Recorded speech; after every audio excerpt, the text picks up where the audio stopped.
నమస్తే welcome to hit TV నేను శ్వేత ఈరోజు మనతో పాటు ఒక అద్భుతమైన గెస్ట్ ఉన్నారు జనరల్గా ఈయన గురించి పెద్దగా ఇంట్రడక్షన్ ఇవ్వాల్సిన అవసరం లేదు ఎందుకంటే ఎన్నో క్యారెక్టర్స్ చేసినప్పటికీ కూడా ఈయనకంటూ కొన్ని విభిన్నమైన క్యారెక్టర్స్ ఉన్నాయి ఒక రకంగా చెప్పాలంటే చంద్రముఖిలో నారాయణగా అండ్ ఇప్పుడు అమ్మాయి గారిలో మనల్ని చాలా అలరిస్తున్నారు ఆయన ఎవరో కాదు నన్ అదర్ దెన్ చలపతి గారు నమస్తే చలపతి గారు నమస్తే ఎలా ఉన్నారు ఫైన్ యాక్చువల్గా మార్నింగ్ ఎప్పుడో మీ సెట్కి వచ్చాము మేము బికాస్ ఆఫ్ యువర్ ఇంటర్వ్యూ మేము వెయిట్ చేస్తున్నాం ఇప్పటి వరకు thank you I'm really excited to talk with you అండి ఎందుకంటే ఒక మంచి ఆర్టిస్ట్ని కలవడం అనేది ఒక గొప్ప విషయం కానీ అదే ఆర్టిస్ట్తో ఇలా ఎదురుగా కూర్చొని ఇంటర్వ్యూ చేయడం అనేది నిజంగా అదొక అచీవ్మెంట్ అనుకుంటాం మేము అండ్ చలపతి గారు ఫస్ట్ ఆఫ్ ఆల్ కంగ్రాచులేషన్స్ అమ్మాయి గారు సీరియల్లో మంచి క్యారెక్టర్ ప్లే చేస్తున్నారు మంచి మంచి అంటే అప్రిషియేషన్స్ మీకు వస్తున్నాయి అఫ్కోర్స్ అప్రిషియేషన్ అనేది మీకు కొత్త ఏం కాదు but this is the best moment అనుకోవాలేమో డెఫినెట్గా అంటే మనం లైఫ్లో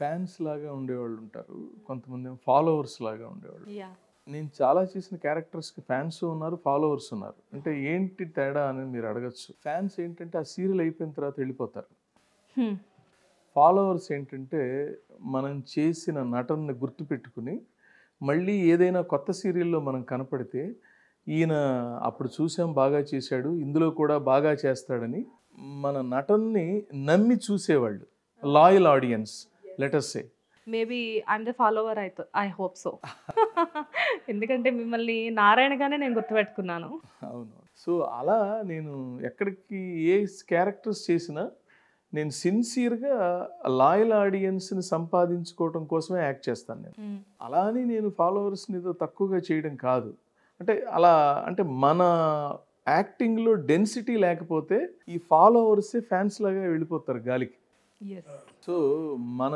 యాక్టింగ్లో డెన్సిటీ ఉంటే వాళ్ళే ఫాలోవర్స్ అవుతారు డెన్సిటీ తేడాగా ఉందనుకోండి ఫ్యాన్స్ అయిపోయి అలా గాలికి వెళ్ళిపోతారు సో వాళ్ళని సంపాదించుకోవాల్సింది మన బాధ్యత అంటే జనరల్గా మీరు ప్లే చేసే రోల్స్ని మీరే చూస్ చేసుకుంటారా లేకపోతే ఏదైనా అడిగి మరి మీకోసం ఈ క్యారెక్టర్ డిజైన్ చేయించుకుంటారా లేదండి ఓకే అంటే మనం మన సిన్సియారిటీ మనకి క్యారెక్టర్స్ తెచ్చిపెడుతుందని నేను ఎక్కువగా నమ్ముతాను ఎందుకంటే మీకనే రాసినట్టుగా కొన్ని క్యారెక్టర్స్ కనబడుతూ ఉంటాయి జనరల్గా కొంతమంది ఆర్టిస్టుల కోసం అని చెప్పేసి కొన్ని క్యారెక్టర్స్ దృష్టిలో పెట్టుకొని రైటర్స్ రాస్తూ ఉంటారనమాట డైరెక్టర్స్ కూడా చెప్తారు ఈ క్యారెక్టర్ ఈయన మాత్రమే చేయాలి అని చెప్పి జనరల్గా ఇలాంటి మోస్ట్ ఆఫ్ ది టైమ్స్ మూవీస్లో జరుగుతూ ఉంటాయి కాకపోతే మీలాంటి వాళ్ళని చూసినప్పుడు సీరియల్స్లో కూడా మేబీ మీకోసమే ఈ క్యారెక్టర్ రాశారేమో అన్నట్టుగా అనిపిస్తుంది కానీ నిజం కానీ సీరియల్స్లో అంత అవకాశం కూడా ఉండదండి నిజానికి ఓకే అంటే ఆర్టిస్టుల కోసం వేషాలు రాయడం అనేది చాలా తక్కువగా ఉంటుంది ఓకే ఒక్కొక్కసారి కొన్ని సీరియల్స్లో మంచి క్యారెక్టర్స్ డిజైన్ చేయబడతాయి అంటే కథాగమనంలో భాగంగా సృష్టించబడతాయి అప్పుడు ఇది కొంచెం బరువున్న పాత్ర ఎవరైతే బాగా చేస్తారు అనే డిస్కషన్లో మనం కూడా వన్ ఆఫ్ ద ప్రియారిటీగా రావడం అన్నది వాళ్ళకు గుర్తుకు రావడం అది అదృష్టంగా ఫీల్ అవుతాను ఆల్మోస్ట్ 20 years దాటిపోయిందా సార్ అబో అండి ఓకే మీ ఫస్ట్ ప్రాజెక్ట్ ఏంటి అసలు మీరు నా ఫస్ట్ ప్రాజెక్ట్ వచ్చి కెమెరాకి కస్తూరి మంజులా నాయుడు గారి డైరెక్షన్ ఈటీవీలో వచ్చేసి ఈటీవీలో ఎగ్జాక్ట్ ఓకే అనితా చౌదరి గారు కదా హీరోయిన్ హర్షవర్ధన్ అనితా చౌదరి గారు ఎస్ మీ ఫస్ట్ ప్రాజెక్ట్ అదా నా ఫస్ట్ ఓకే దాని తర్వాత అలా అలా అలా అప్పటి నుంచి మీకు బ్రేక్ విధి చేశారు సీరియల్ అనిల్ కుమార్ గారు పద్మవ్యూహం అది వారే చంద్రముఖి అసలు దాని గురించి చెప్పక్కర్లేదు బ్లాక్ బస్టర్ అది ఇప్పటికి కూడా దానికి నాకు బెస్ట్ ఫ్రెండ్ ఏటా సత్యనారాయణ గారు దర్శకుడు మొన్న రజాకార్లో కూడా మీరు యాక్ట్ చేశారు కదా అవునండి యాక్చువల్గా మీరు చూడలేదు అన్నారు ఇందాక ఏదో ఒక సందర్భంలో మూవీ కుదరలేదు అన్నారు ఈ షూటింగ్స్ హడావిడిలో I'm feeling very bad but నాకు చాలా ఎక్సైటింగ్గా ఉంది కానీ నిజంగా సరే క్షణం తీరిక లేని పరిస్థితి 2-3 రోజుల్లో వెళ్ళి చూడాలి ఎస్ ఎందుకంటే మొన్న మేము ప్రీమియర్కి వెళ్ళినప్పుడు అనుకున్నాం అనమాట అంటే ఆయన ఎవరిని మిస్ చేయలేదు ఆయనతో పాటు వర్క్ చేసి ది బెస్ట్ అనుకున్న యాక్టర్స్ అందరినీ కూడా అందులో యాక్ట్ చేయించారు యట గారితో అసలు మీకు ఎలా ఉండేది రిలేషన్ వండర్ఫుల్ అండి వండర్ఫుల్ తను బెస్ట్ ఫ్రెండ్ తర్వాత మనలో ఉన్న అసలు ఒకటండి ఎవరైనా బాగా యాక్ట్ చేస్తే అలాంటి వాళ్ళని అందరినీ ప్రేమిస్తాడు తను. ప్లస్ వాళ్ళకి గుర్తిస్తాడు, వాళ్ళకి ఒక ప్లేస్మెంట్ ఇస్తాడు. అంటే తన పరిధిలో తనకు సాధ్యమైనంత వరకు ఎవరిని అసలు తను హై రేంజ్ ఆర్టిస్టుల కోసం అని పెద్ద పెద్ద వాళ్ళ కోసం అని కూడా నాకు తెలిసి ఇంకా కమర్షియల్గా మార్కెటింగ్ కోసం అని ఆయన ఏమన్నా ఆలోచిస్తారేమో తప్ప తనకి ఫస్ట్ గుర్తొచ్చేది మాత్రం తన చుట్టూ ఉన్న మంచి నటులు గుర్తొస్తారు. ఎందుకంటే ఆ మూవీ చూసినంతసేపు కూడా ఆ సీరియల్ ఆర్టిస్టులు ఎక్కువగా కనబడ్డారు. అంటే at the same time movie artist suitability ఎక్కడా కూడా ఆయన సర్కిల్ ఎక్కడా కూడా ఆయన అసలు కొంచెం కూడా అవాయిడ్ చేయకుండా మనం మూవీ చేస్తున్నాము, పైగా హై బడ్జెట్ మూవీ అన్నట్లు అసలు ఎక్కడా కూడా అక్కడ చూపించలేదు ఆయన. And wonderful movie, and me character కూడా ఎక్సలెంట్ క్యారెక్టర్ చేశారు మీరు అందులో. అండ్ మూవీ కూడా మంచి సక్సెస్ఫుల్గా ప్లే అవుతుంది. దానికోసం ఇంకోసారి మీకు congratulations. Thank you so much and I'm blessed. నాకు తెలిసి నేను చేసిన కొన్ని సినిమాల్లో ఇది ఒక బెస్ట్ ఫిలిం అని చెప్పుకోవాలి. సో పాసిబిలిటీ అయితే కనుక ఈ 2-3 డేస్లో చూసే ప్రయత్నం చేయండి. ఎస్ నేను చాలా ఆతృతగా ఉన్నాను నేను. ఎందుకంటే మీరు అఫ్కోర్స్ మేము మార్నింగ్ నుంచి మిమ్మల్ని చూస్తున్నాం, చాలా బిజీగా ఉన్నారు. కానీ నాకు ఒక విషయం అర్థమైంది సార్. జనరల్గా మాకు ఎలా ఉంటుందంటే ఒక షూట్ అనుకుని ఆ షూట్ ఎక్కువసేపు కొనసాగినా, లేకపోతే కొన్ని షూట్స్ అనుకొని క్యాన్సిల్ అయినా, లేకపోతే పొద్దున్న నుంచి ఈవినింగ్ వరకు ఇంటర్వ్యూస్ జరుగుతూ ఉన్నా ఒక చిన్న ఇరిటేటింగ్ అనేది ఉంటుంది లోపల. కానీ ఇందాక నేను చూశాను, మీరు కానీ నీరజ గారు కానీ సీనియర్ ఆర్టిస్టులు మీరందరూ కూడా ఒక సీన్ని 10 సార్లు రిపీట్ చేయించారు. అయినా కానీ అదే ఫ్రెష్ స్మైల్తో, అదే ఫేస్లో ఎక్కడా కూడా అలసట లేకుండా చక్కగా వెళ్ళి చేశారు. Back to back scenes. ఇక్కడ మనం 10 సార్లు చేసినా 15 సార్లు చేసినా ఒక టేకే ఆడియన్స్కి వెళ్తుంది. అక్కడ జరిగేవి సెట్లో కానీ బయట కానీ చాలా జరగచ్చు. అవి ఎవరూ కావాలని చేయరు. మన టైం బాగుంటే ఒక్కొక్కసారి మనం మంచి మూడ్తో ఉన్నప్పుడు బ్రహ్మాండమైన పర్ఫార్మెన్స్ ఇచ్చినప్పుడు అదే ఓకే అవుతుంది. కానీ ఇక్కడ ఏంటంటే 15 టేక్లైనా ఫస్ట్ టేక్ లాగానే చేయగలగాలి. అక్కడ ఏంటంటే ఏ టేక్ ఓకే అయినా కూడా మనం ఆ స్వీట్నెస్ ఆఫ్ షార్ట్ మిస్ అవ్వం. సో కాబట్టి ఇక్కడ వేరేవన్నీ, అందుకనే ఆర్టిస్ట్కి ముందు కావాల్సింది ఏంటంటే ఓపిక. అది 30వ షాట్ అవ్వనివ్వండి, ఫస్ట్ లాగా చేయగలగాలి. అదే మా గురువులు మాకు నేర్పారు, అదే కంటిన్యూ చేస్తున్నాం. అదే ఈ డిసిప్లిన్ అంతా స్వతహాగా చలపతి గారిలో ఉందా, లేకపోతే ఈ డిసిప్లిన్కి ఎవరైనా ఇన్స్పిరేషనా? అంటే ఇన్స్పిరేషన్ ఏం కాదు, ఫ్రాంక్గా చెప్పాలంటే అవసరం అండి. మనం నిజంగా మాట్లాడుకోవాలి. అవతల ఇది మనం ఎవరి కోసమో చేయటం లేదు, మన కెరీర్ కోసం చేసుకుంటున్నాం, మన ఐడెంటిటీ కోసం చేసుకుంటున్నాం, మన తృప్తి కోసం మనం చేసుకుంటున్నాం. కాకపోతే కొంతమంది ఇన్ఫ్లుయెన్సెస్ ఉంటాయి, ఉండవని నేను అన్నాను. కానీ ఏదేమైనా మన కోసం మనమే చేసుకుంటున్నాం, ఇది సత్యం. అంటే మీలాంటి పెద్ద పెద్ద ఆర్టిస్టుల దగ్గర నుంచి ఇప్పుడు వచ్చే ఫ్రెషర్స్ చాలామంది ఇలాంటి విషయాలు నేర్చుకోవాలి సార్. ఎందుకంటే చిన్న చిన్న విషయాలకి ఇరిటేట్ అవుతున్న రోజులు ఇవి. కానీ ఎంతో ఓపిక్గా మేబీ ఇన్ని ఇయర్స్ నుంచి ఇండస్ట్రీలో ఉండడం వల్ల మీకు డిసిప్లిన్ అనేది బిగినింగ్ నుంచి కూడా, అప్పట్లో ఇంకా స్ట్రిక్ట్గా ఉండేదని విన్నాం మేము. బిగినింగ్ నుంచి కూడా మీరు అవన్నీ చూసి వచ్చిన తర్వాత మేబీ ఇది మీకు చాలా ఈజీగా కూడా ఉందేమో. కరెక్ట్ అండి. అంటే మేము వర్క్ చేసిన డైరెక్టర్స్ అలాంటి వాళ్ళు, మా కో ఆర్టిస్టులు అలాంటి వాళ్ళు, యాక్టింగ్ ఎన్విరాన్మెంట్ కూడా అలాంటిది. అసలు గట్టిగా మాట్లాడడం కానీ, మనం ఏదైనా ఎదిరించి సాహసించి మాట్లాడడం కానీ మేము ఎప్పుడు చేయలేదు. కారణం ఏంటంటే మనకి ఎంతో టాలెంట్, ఎంతో ఎక్స్ట్రాడినరీ పర్ఫార్మెన్స్ ఉంటే అయినా కూడా అలా ప్రవర్తించకూడదు. అందుకనే సాంస్క్రిట్లో ఒక లైన్ ఉంది, విద్య వినయ సంపన్నే అని. విద్య వినయంతోనే సంపన్నం అవుతుంది. మనం చూడండి, అన్నీ బాగానే ఉంది కనరా, వాడు పాపం ఏంటో కొంచెం షార్ట్ టెంపర్ ఫెలో అంటారు. సంబంధం లేకుండా షార్ట్ టెంపర్ వాళ్ళది. కాబట్టి ఇవన్నీ మనం నలుగురితో మంచిగా అనిపించుకోవాలన్నా, లేకపోతే మనం చేస్తున్న పని మీద ఫోకస్ చేయాలన్నా డెఫినెట్గా షార్ట్ టెంపర్ అనేది కానీ, అవతల వాళ్ళని కసురుకోవటం కానీ, లేకపోతే మనం మెచ్యూరిటీ లేకుండా మాట్లాడడం కానీ అది కరెక్ట్ కాదు. జనరల్గా మెచ్యూరిటీ, షార్ట్ టెంపర్ గురించి మీరు మాట్లాడారు కాబట్టి ఇప్పుడు ఫ్రెష్గా ఇండస్ట్రీకి వచ్చే వాళ్ళకి మీరు ఇచ్చే సజెషన్ ఏంటి సార్? అలా ఏం లేదండి, వాళ్ళు చాలా బ్రహ్మాండంగా తయారై వస్తున్నారు, వాళ్ళకి మనం ఇచ్చేంత ఇది లేదు. అంటే యాక్టింగ్ పరంగానే కాదు, ఒక డైరెక్టర్తో ఎలా ఉండాలి అంటే కారణం ఏంటంటేనండి, మేము మా స్టేజ్లో అంటే అప్పటి పరిస్థితులు అవి, ఫోటో పట్టుకొని తిరిగి కొంచెం నంబర్ ఆఫ్ డేస్ వాళ్ళని తిరిగి మేము ప్రాక్టీస్ చేసుకుంటూ దాని మీద ఎంతో కృషి సాధన, దాని పట్ల మనం ఎక్కువగా ఫోకస్ చేస్తే తప్ప ఒక అవకాశం వచ్చేది కాదు.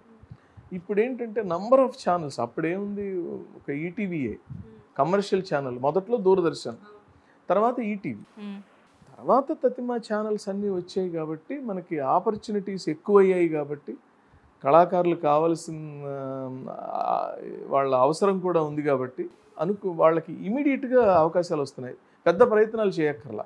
పైగా మీడియా కూడా ఇప్పుడు బాగా ఫోకస్ చేస్తుంది ఆర్టిస్టుల మీద. ఇప్పుడు మనం ఏంటి కాబట్టి మాకు అవకాశం విలువ మాకు తెలుసు. మన వాళ్ళకి ఏంటంటే కొంచెం క్విక్గా వచ్చింది కాబట్టి కొంచెం వాళ్ళు ఆలోచించలేకపోతారు అంతే తప్ప, వాళ్ళు మా ప్లేస్లో ఉంటే డెఫినెట్గా వాళ్ళు మాలాగే ఉంటారు. మేబీ చాలా హార్డ్ వర్క్ చేసి ఉండాలి కదా మీరు ఛాన్సుల కోసం ఆ టైంలో. చేసాం. ఓకే, అసలు ఏంటి సార్ మీ ఫ్యామిలీ బ్యాక్గ్రౌండ్ ఏంటి, మీరు ఎక్కడ పుట్టారు? నేను నందిగామ జిల్లా, కృష్ణా జిల్లా, నందిగామ తాలూకా, తొర్లపాడు అని మా ఊరండి. బావ్, కృష్ణా డిస్ట్రిక్ట్. జనరల్గా కృష్ణా డిస్ట్రిక్ట్లో పుట్టిన వాళ్ళందరూ కూడా చాలామంది ఆర్టిస్టులు అయ్యారు, బిజీ ఆర్టిస్టులు అయ్యారు అని చెప్పేసి చెప్తూ ఉంటారు. అండ్ నందిగాంలో పుట్టారు. ఏంటి సార్ ఎడ్యుకేషన్ క్వాలిఫికేషన్? నేను బీకామ్.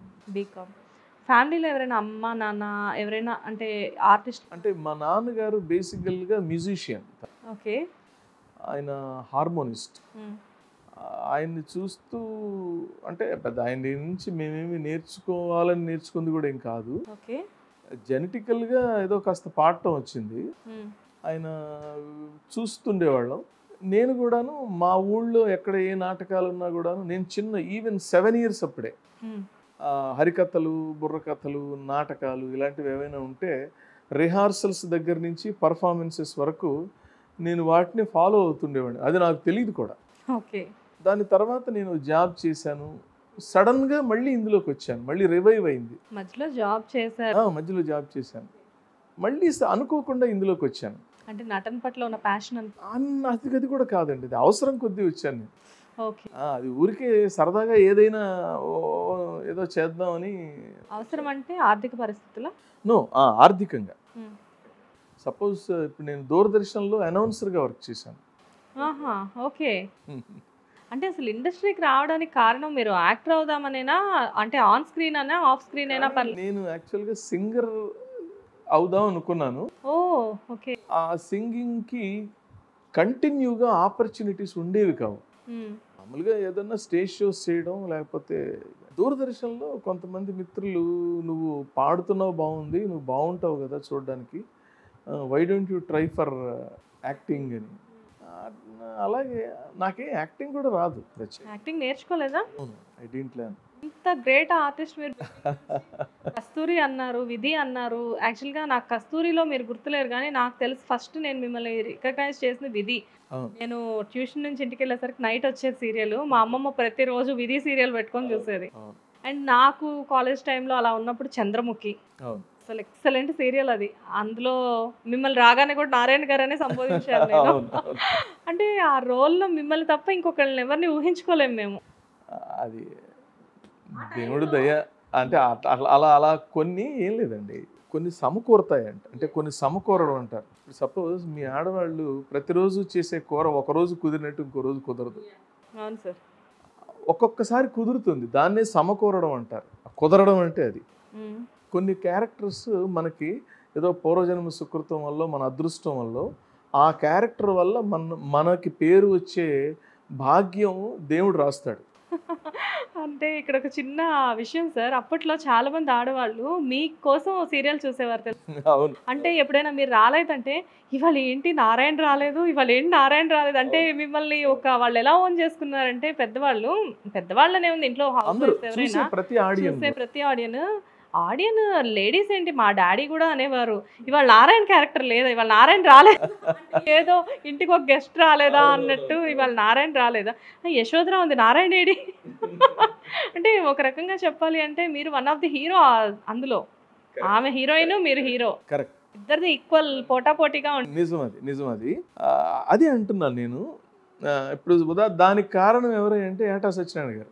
ఆయన ఏం చేశాడు, అసలు నా బిగినింగ్లో నా క్యారెక్టర్ స్వరూపం అది కాదు. తను ఎందుకలా తనకు అనిపించిందో తెలియదు. మార్చేశాడు ఆయన క్యారెక్టర్ని. అలా టర్న్ చేస్తే అది ఆడియన్స్లోకి త్వరగా వెళ్ళింది. మీరు కూడా అలా పండించారు సార్ ఆ సీన్, ఆ క్యారెక్టర్ని. అవును, అదే అంటున్నాను. నేను ఏమంటున్నానంటే కుదరడం అంటున్నాను. ఇప్పుడు ఉదాహరణకి మనం ఇంటర్వ్యూ చేస్తున్నాం, మీరు అడిగే ప్రశ్నకో మీరు అడిగే భావం ఏదైతే ఉంటుందో మీరు స్మూత్గా డీల్ చేయటం కానీ, ఒక ఆర్టిస్ట్లో ఉండే లక్షణాలని బయటికి వెలికి తీయాలనే ప్రయత్నంలో మీరు అడిగే విధానం వల్ల నేను చెప్పగలుగుతాను. అందుకని నేనేమంటున్నానంటే ఒక్కడి వల్ల జరిగింది అంటే అది అబద్ధం అండి. ఓకే. పరస్పరం ఉండాలి. అంటే మన ఆర్టిస్టుల కోఆపరేషన్ ఉండాలి. రచయిత, దర్శకుడు, కెమెరామ్యాన్, ఈవెన్ లైట్ మ్యాన్ అందరూ కూడా మనకి ఫస్ట్ ఆడియన్స్ ఎవరంటే లైట్ మెన్. నేను చంద్రముఖి చేసేటప్పుడు లైట్ మెన్ తెగ నవ్వేవాళ్ళు. కెమెరామెన్కి చాలాసార్లు రోజులో కెమెరా షేక్ అయ్యేది, నవ్వుతూ తను ఆపుకోలేకపోయేవాడు. సో ఇవన్నీ ఏంటంటే ఆ క్రెడిట్ ఎవరికి పోతుంది? రాసిన రచయితకి, డైరెక్ట్ చేసిన దర్శకుడికి, ఫైనల్గా కళాకారుడు. What I believe. ఈ హుందాతనం, ఈ డ్రెస్సింగ్ ఇది ఇలా కనబడుతుంది కానీ సార్, మిమ్మల్ని నేను అదే ఇప్పుడు మీతో మాట్లాడుతున్నా కానీ నా మైండ్లో అదే క్యారెక్టర్ కనబడుతుంది. సో నిజం చెప్పాలంటే ఇన్నర్గా నాకు కూడా స్మైల్ అనేది ఆటోమేటిక్గా అలా వస్తూ ఉంది. మీ ముందు నేను బయటపడట్లేదు అంత. ఎనీవేస్, ఇప్పుడు అమ్మాయి గారు సీరియల్కి వస్తే ఒక పూర్ ఫాదర్ క్యారెక్టర్ మీరు చేశారు. హీరో ఫాదర్ యా, రాజు గారు. అండ్ మీకు పేరుగా నీర్జా గారు చేశారు. అండ్ మీ అందరూ కూడా ఆల్రెడీ ఫ్రెండ్స్ ఎప్పటి నుంచో. సో ఎప్పటి నుంచో మీరందరూ కలిసి వర్క్ చేశారు ఈటీవీలో. అవును, ఈటీవీలో నేను విధి, పద్మవ్యూహం 2 నీరజ్ గారితో వర్క్ చేశారు. సో మీకు పాత అనే ఫీలింగ్ ఎప్పుడు ఉండదు. కానీ మళ్ళీ అగైన్ వీళ్ళతోటే వర్క్ చేసిన ఆర్టిస్టులతోనే వర్క్ చేస్తే మీ కంఫర్టబిలిటీ ఎలా ఉంటుంది? బాగుంది, చాలా బాగుంది. ఇక్కడ ఎక్కువ సార్లు వర్క్ చేయటం అని కాదు, మంచి ఆర్టిస్ట్తో వర్క్ చేసినప్పుడు ఎంజాయ్ చేస్తాం. అంటే మన వాళ్ళు ఇప్పుడు లేటెస్ట్గా ఎక్కువగా కెమిస్ట్రీ అని పదం వాడుతుంటారు. కెమిస్ట్రీ అని ఏంటంటే మనం ఏదైనా ఒక క్యారెక్టర్ చేస్తున్నప్పుడు అవతల వాళ్ళకి రిహార్సల్ లేకుండా రిహార్సల్ చేసినట్టు యాక్ట్ చేయటమే కెమిస్ట్రీ. సహజంగా అది ఏంటి వీళ్ళు 100 సార్లు రిహార్సల్ చేశారా అని అనిపిస్తుంది. కానీ అలా కాకుండా అక్కడ కారణం ఏంటంటే అవతల వాళ్ళు కూడా మన గురించి, క్యారెక్టర్ గురించి, సందర్భం గురించి, డైలాగ్ గురించి వాళ్ళకు కూడా ఎక్కువ ప్రవేశం ఉండటం వల్ల అది ఈజీగా అయిపోతుంది పని. ఓకే. అండ్ మీరు పాత ఆర్టిస్టులు, బట్ మీతో పాటు కొత్త ఆర్టిస్టులు కొంతమంది వర్క్ చేస్తూ ఉంటారు. వాళ్ళకి మీరేమన్నా సజెషన్స్ ఇస్తూ ఉంటారా? నేను ఇస్తానండి. ఓకే. నా ఉద్దేశం ఏంటంటే నేను సీనియర్ నని కాదు, ఆ సీన్ చెడిపోతే ఆ క్యాస్టింగ్నే వాళ్ళు పక్కన పెట్టేస్తారు. ఓకే.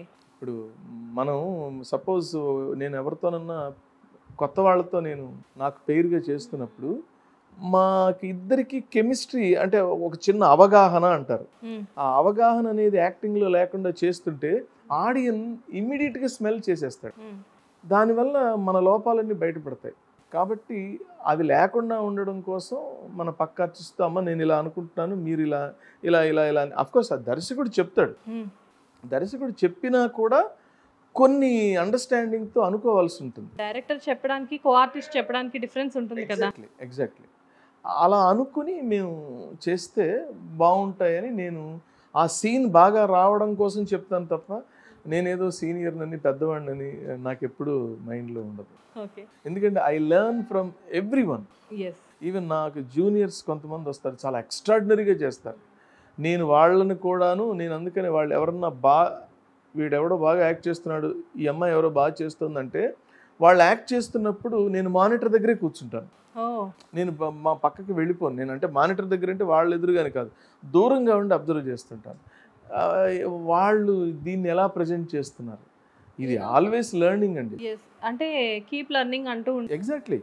అసలు ఇంకోటి అండి, ఇప్పుడు ఈ సక్సెస్ వచ్చింది కదా, ఒక సీరియల్ సక్సెస్ అయింది అనుకోండి, నెక్స్ట్ సీరియల్లో సక్సెస్ రావడానికి ఏం చేయాలి అంటే మళ్ళీ మనం మొదట్లాగానే కష్టపడాల్సిందే. అది లేదు మన సీనియర్ అన్నీ అబద్ధం. అది ఏ రోజుకి ఆ రోజే, ఏ షాట్కి ఆ షాటే. అండ్ మీరు చాలా ప్రాజెక్ట్స్ చేశారు, నంబర్ ఆఫ్ ప్రాజెక్ట్స్, అవి కూడా మంచి మంచి ప్రాజెక్ట్స్ చేశారు. మీరు చేసిన ప్రాజెక్ట్స్ అన్నిట్లో మీ ఫేవరెట్ ఏంటి? నా ఫేవరెట్ దేవత అని ఒక సీరియల్ చేశాను, అది కూడా నా ఫేవరెట్. అఫ్కోర్స్ చంద్రముఖి అందరూ ప్రపంచం మొత్తం మెచ్చిన. ఇటీవల మాత్రం అండి నేను మనసా వాచా కర్మణ నమ్ముతూ ఆనందిస్తున్న క్యారెక్టర్ అప్పలనాయుడు అమ్మాయి గారి క్యారెక్టర్, వావ్. అమ్మాయి గారి సీరియల్, రామ్జీ గారు. నేను చాలా కాలం తర్వాత నాకు ఇష్టమైన దర్శకుడు దొరికాడని పరమానంద పడుతున్నాను. వావ్.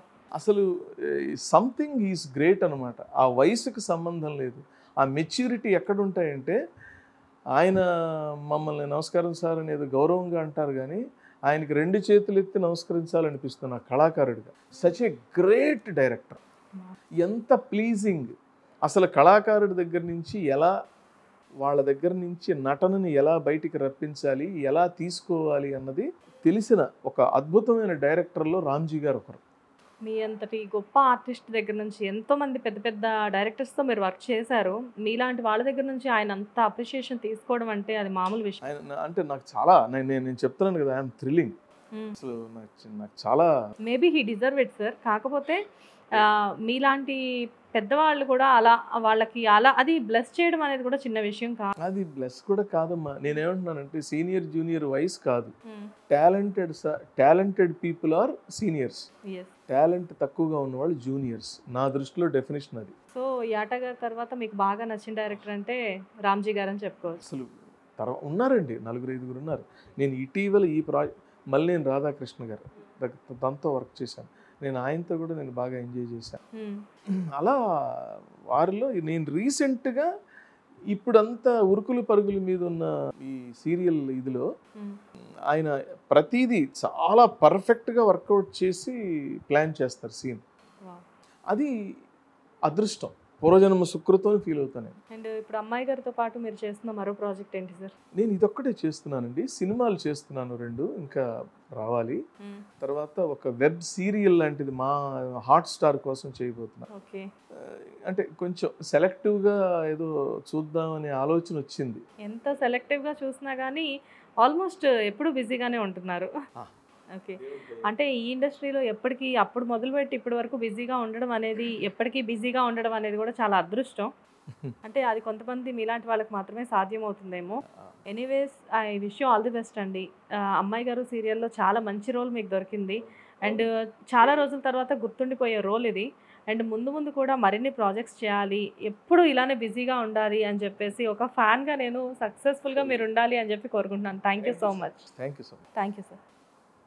बड़ा एंटरटेनमेंट वाला आ गया बिजी सेंटर लोगों का ली ఏమే సక్కు సక్కేంద్ర సక్కు సక్కు బాయ్ బాయ్ బాయ్ బాయేంద్ర భార్గవ్ బాయ్ బాయ్. గిరాకి వచ్చే టైం ఏంది? కస్టమర్లు వస్తున్నాడు, రేటు కలిపి గురి. కస్టమర్లు వస్తున్నారు కదా, మాత్రం పొగరు ఉంటది మరి. తగ్గించేద్దాం పొగర్ని. డబ్బులు కట్టేస్తావేంటి కొంప తీసి? లేదు, కస్టమర్లు ఆపేద్దాం. పదా మరి మన బిజినెస్ స్టార్ట్ చేద్దాం.